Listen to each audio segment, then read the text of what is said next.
Alma Lee. I'm a psychotherapist and transformative lifestyle resiliency coach and author, and I want to help you reach your goals by teaching you how to step outside of those fear-based mindsets and into your powerful, loving self. Let's get started. Because when you push against somebody, even the subtlest model in your head, they should be different than they are. Awakens in them at a very unconscious level, pushing back. A resistance, a subtle paranoia. And I have noticed in my human relationships that as I want less and less from each individual, there is much less paranoia in them at a deep level. Good morning. It's March 2nd, and that was Ram Dass, an American philosopher, spiritual leader, psychologist. I just recently came into contact with his teachings, and they have had so far a profound impact in my thinking and in my perspective. I love and relish any opportunity to glean a new, better, clear understanding of why we're here. Why are we on this earth? What are we supposed to be doing? I feel very strongly that my calling is to inspire other people, and as such, I am seeking always to be inspired. And Ram Dass has numerous teachings that I am drinking from the fire hose, so to speak. And this is one that I heard the other day before yesterday, in fact, as I was doing my meditation before bedtime. I tripped up on this, actually on accident. I wasn't even really looking for it. I was just looking for something new to sort of get a different angle on where I needed to be. I am taking in the cues from, I guess you could say, the universe, divine calling, whatever you want to call it, and try to find the angle that I need in the moment. We don't always have the answers. We very rarely have the answers, so we have to look outside of ourselves and have some faith in doing that. And that's how I found this recording. And I want to share with you today what I've learned from it as a means of inspiring you on your path to your spiritual growth and healing and finding your joy. I know that the profound impact that just this one sentiment has had upon me it's kind of caught up in this like wash, rinse, repeat cycle, but in a good way.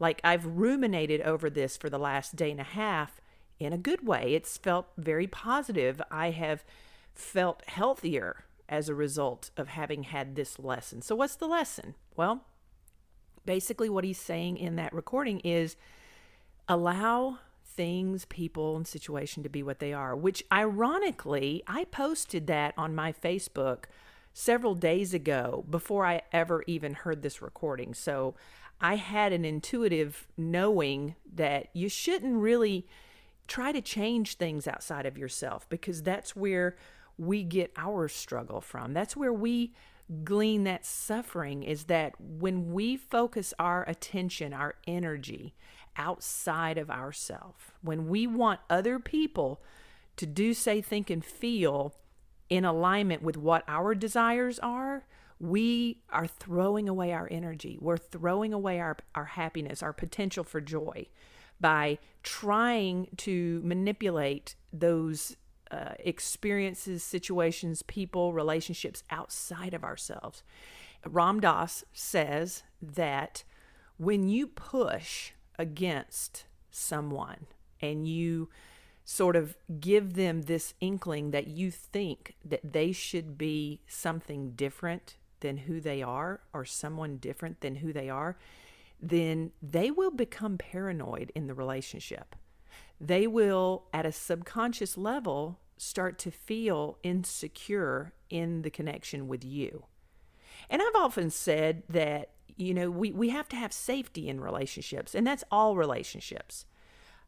We have to have safety, and we can sit here all day long and fully expect that the people that we are engaged with are going to facilitate that safety for us. And that's not always the case. What Baba Ram Dass states is that you are the one that is responsible for cultivating that safety in those relationships by not pushing, by removing all of the resistance, by allowing people to be who they are, and you simply observe them, observe their behavior. So for instance, like in my work, in my clinical work, I often have people who will, come to me with relationship issues. I can't get her to do this or say this or feel this way or do that. I can't get him to stop this or to be this or to do that.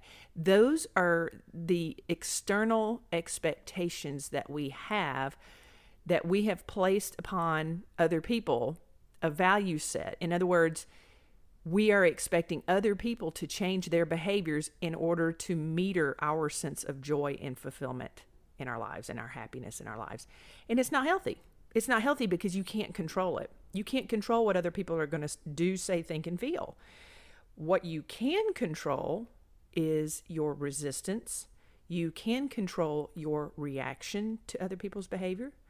You can choose to focus that energy on yourself, on your own growth, on your own healing. And you can choose to allow other people to behave the way that they are going to do. Now, on the surface, that may seem very difficult, right? Let's say, for instance, I have a particular narrative that's popping up in my head about a gentleman who had spoken to me several weeks ago about his fiance. He had suspicions that she was cheating on him, which he later found out to be true.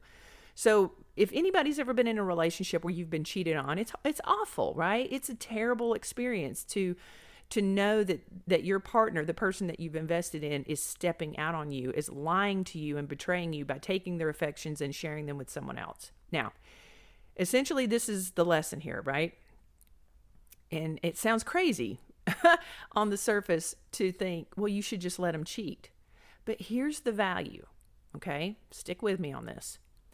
When you allow someone to be who they are and you're not resisting them, and then you're turning that energy into yourself, what you have to do is you have to pour that consideration back inside yourself. You have to channel all of that energy back inside yourself. And in doing so, you say, why am I unhappy? Well, you're unhappy because you're expecting this other person to fulfill their promise, right?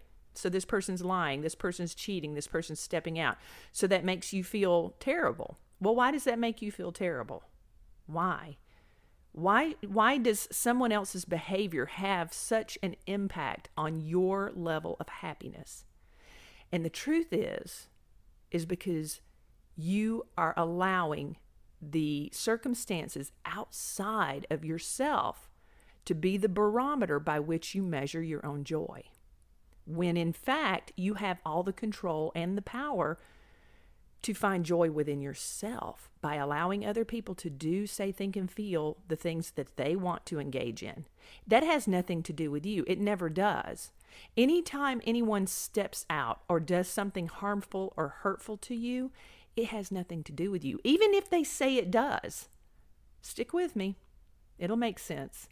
You might have to listen to this entire episode over and over again, but when someone hurts you, when you experience pain because of someone else's actions, that is because you are resisting what they're doing. It's not what they're doing that's causing your suffering. It is your resistance to the acceptance of it. And that's what Ram Dass is talking about. Allow it, surrender to it, let it be. Let people be who they are. And then you get to decide on whether or not you choose to participate in that. Her name is Iyanla Van Sant. She's a modern day life coach.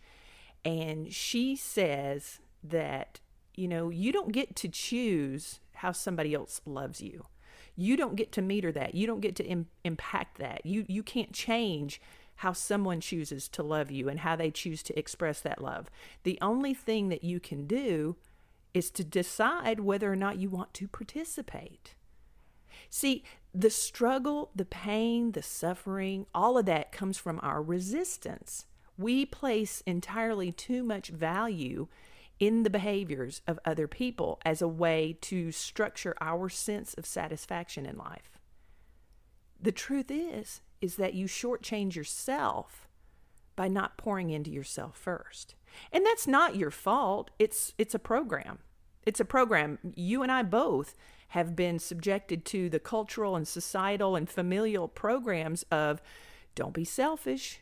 Don't do anything for yourself. Make sure you take care of your family and your friends before you take care of yourself, and make sure you expect to get your needs met from the actions and behaviors of other people. And that's inaccurate. That's all there is. There's no judgment there. There's no blame. None of that. You are responsible for your own happiness. No ifs, no ands, or buts. You are. You're the one that gets to decide on how you're going to move through life. So when you listen to this, and maybe you need to listen to it again, go into Google or go into YouTube and look up Ram Dass, Ramdass, Ram Dass, and listen to some of his teachings. They're extremely simple. They're really profoundly simple.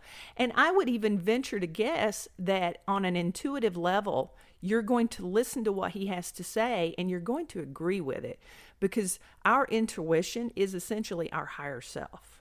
That's what your intuition is. You know it's your intuition because it's uncomfortable at times. When you get that red flag feeling and then you choose to ignore it when you're interacting with someone, when something just doesn't quite set right with you, when you're engaging with someone, that's your intuitive process, your intuition. That is your higher self that knows that you need to be making a different choice outside of what you're doing. You have so much power.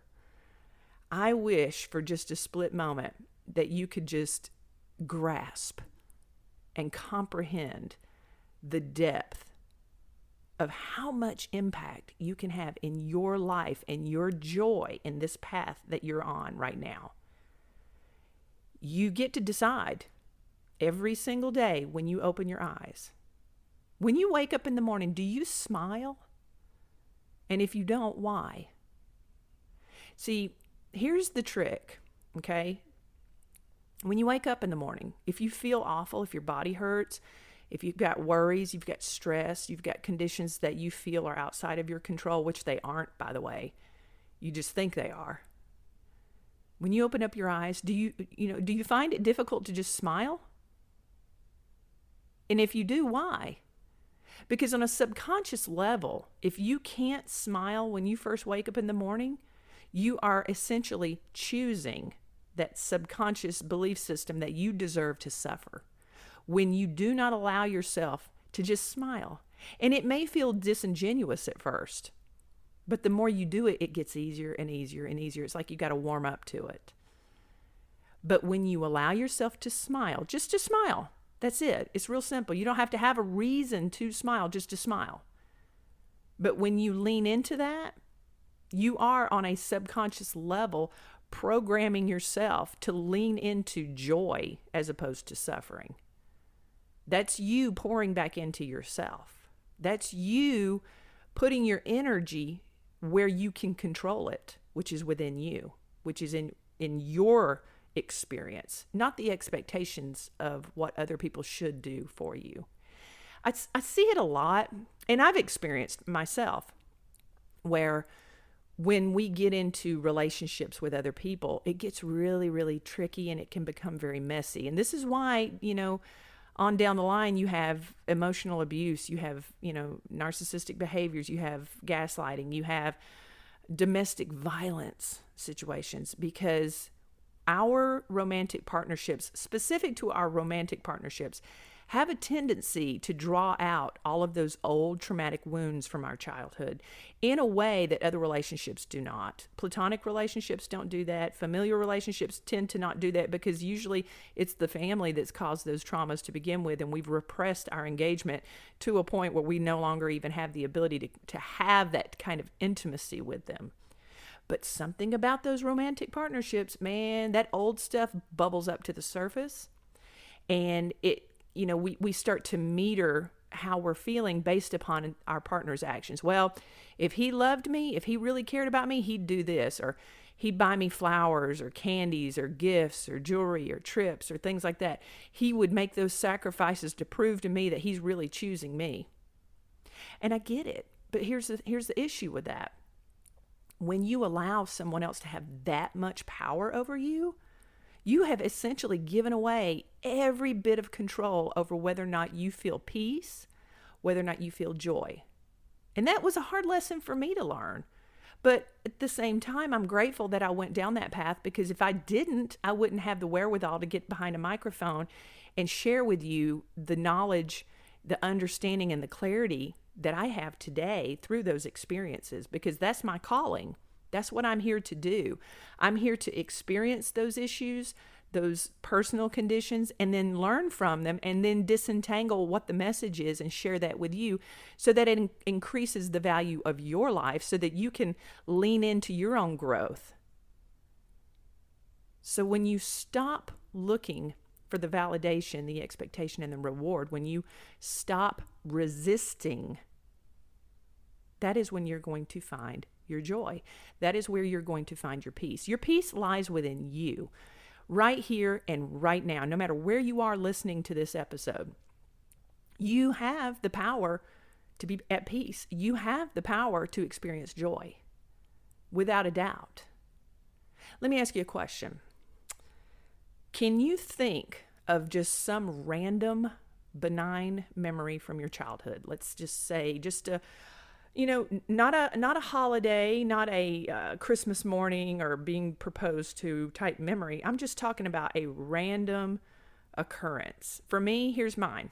I can remember spending the night with my grandparents, when I was probably 8, 9 years old, and getting up in the morning and her being in the kitchen making breakfast and looking at me. And she had waited for me to wake up. And she said, "You want to go out to the hen house and get the eggs with me?"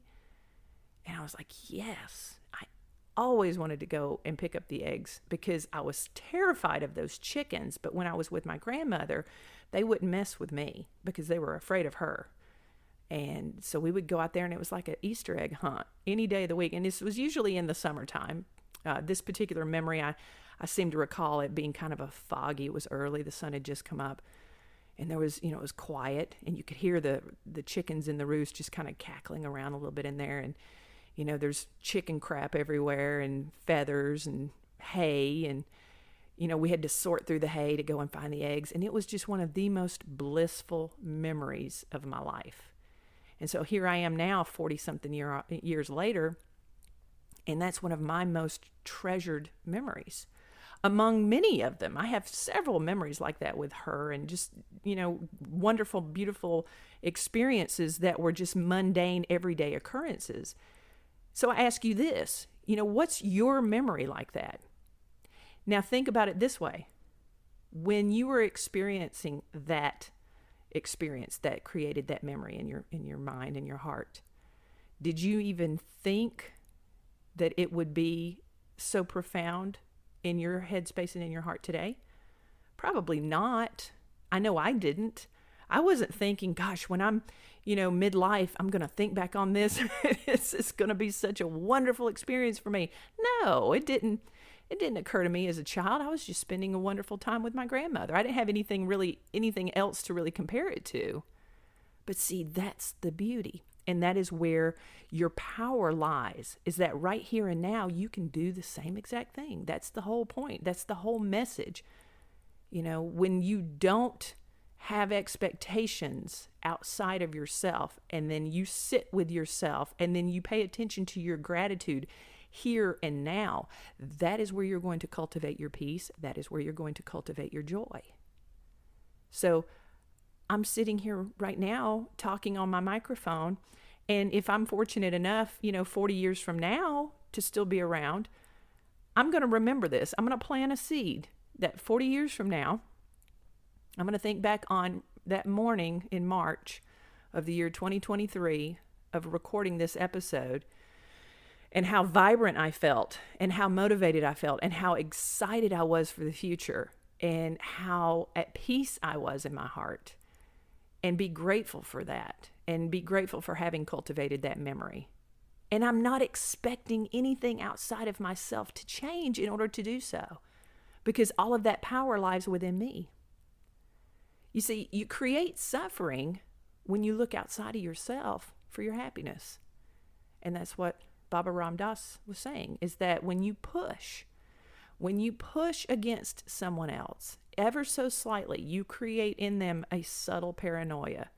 They see you as someone who thinks that they should be different than who they are.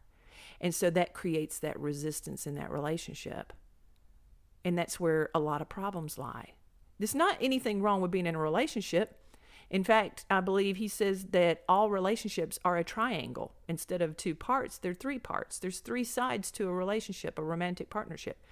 It's each person, those are the two sides, and then the third side is how effective is the connection and the spiritual elevation together. Are you letting the other person be who they are in their path in life? Are you allowing that person to grow? Are you encouraging that person to grow? Are you creating safety for that person to grow and elevate? It's not whether or not you're expecting that other person to give to you. It's how much are you giving to that person? Because if the both of you work together in tandem to do the same for each other, in that relationship, it's limitless on what you're capable to do together and what you're capable of building together. But you can't rely upon another person to change. You have to look on yourself to change. And then you have to determine whether or not you want to continue into the relationship if that person does not fulfill their end of the bargain. That's on you to decide. Again, you have all the power. It's all about paying attention to what's going on with you. And of course, with the grooming, with the cultural, societal, and familial grooming that says, that's a selfish thing to do. Well, what's selfishness other than just doing for yourself?